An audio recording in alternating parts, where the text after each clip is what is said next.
ফিলটা 20 টাকা কেনা যায় না ভাই, ঠিক আছে। আসছি হচ্ছে 5 বছর পরে এই জায়গায়, জীবনের দ্বিতীয়বার। সো এখানে না থাকলে আসলে আমাদের এই 2 দিনের জার্নিটাই মিস, ঠিক আছে। 2 দিন যে এত ভ্রমণ করছি আমরা, সম্পূর্ণটাই বৃথা। এই জায়গায় দেখছি, ম্যাগগুলো দেখছি, ফিল করতেছি, এটাই হচ্ছে আমাদের সফলতা। আর কিছু নাই ভাই জীবনে। আর কিছু আছে জীবনে ভাই? গয়ালের মাংস দিয়ে ভাত।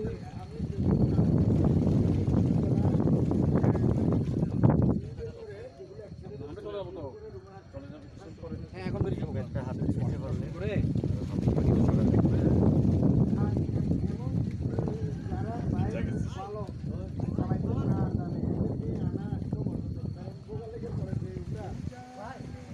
ভাই ভাই ভাই, আসেন ভাই, একটু বলেন।